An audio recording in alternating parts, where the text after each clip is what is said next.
韩国军方周日通报，朝鲜当天上午在不同地点发射8枚导弹，这是朝方首次在多个地点几乎同时发射这么多导弹。除此之外，朝方近期还创新洲际导弹和短程导弹混合发射等方式，透露出什么信号？值得注意的是，韩国新总统尹锡悦上任不到1个月就进行了3场美韩联合军演，并宣布派出史上最大规模兵力参加美国牵头的环太军演。韩国媒体担忧对朝紧张将不利半岛和平。来看报道。这是尹锡悦就任韩国总统近1个月以来，朝方第3次发射活动，也是今年以来的第18次。美国国防部长即将访问亚太，首站要到达日本，而且在日本要强化对朝鲜的所谓攻势作战行动。那么这一点呢，对于朝鲜是一种巨大的军事威胁，所以用导弹回应。第二呢，号称是史上最大的环太军演即将展开，目标国肯定是包括朝鲜在内，而且韩国派出了国宝级的作战舰艇参加，也说明呢，在对朝鲜周边进行强大的军事威慑。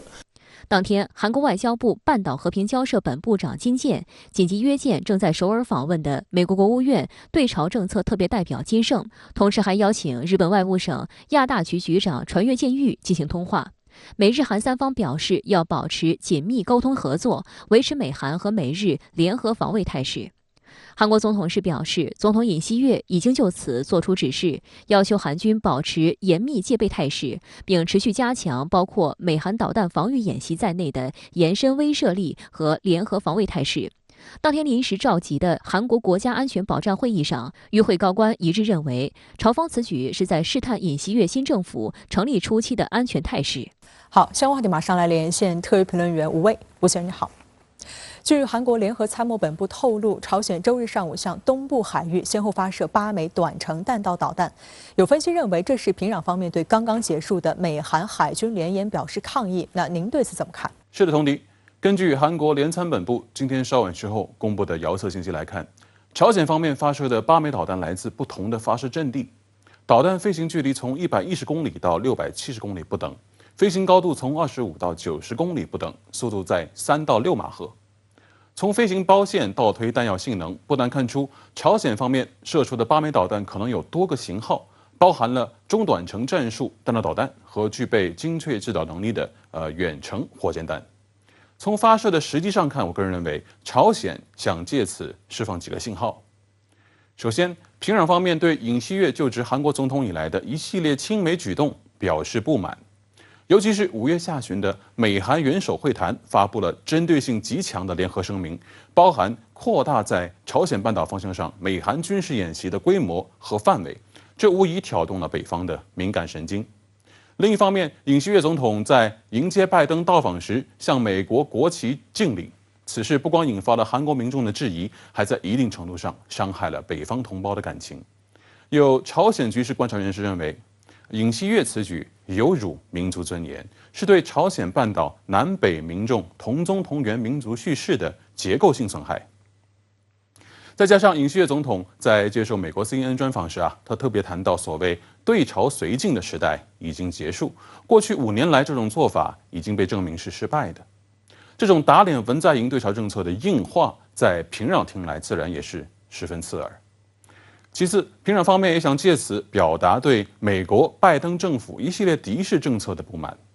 上个月，美国试图在联合国安理会层面推动对朝鲜追加制裁，但被中国、俄罗斯不容置辩的2张反对票一巴掌拍了回去。但拜登并不死心，第2天，美国财政部外国资产控制办公室就更新了制裁名单。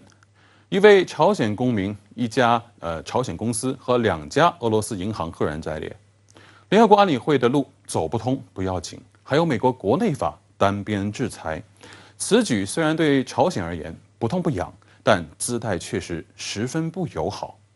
事实上，自拜登上台以来，朝鲜方面还是尝试过保持战略耐心，审慎观察了一段时间。但现在，拜登的所作所为已经很难换取平壤方面的耐心。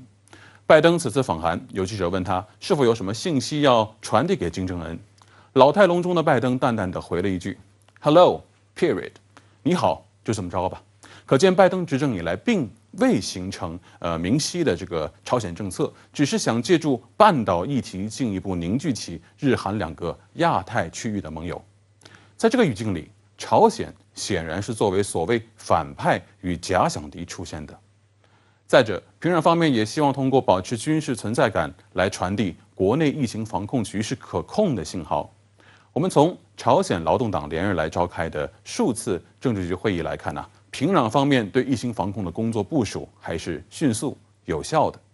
实际上，前不久朝鲜当局还向世卫组织通报了国内疫情形势。一直以来，美韩为什么如此关注朝鲜方面的涉岛动作，甚至做到了有闻必录的程度？那您对这种常态化反应有何解读？在这里，我想分享一些个人观点。某种程度上，我认为朝鲜的军事动态是被拿着放大镜在检视的，来自平壤的一举一动都被美西方宣传机器进行了刻意放大。我们甚至可以说，一直以来，西方试图形塑但凡朝鲜有半点军事动向，半岛局势就会地动山摇的刻板印象。当然，这也与联合国安理会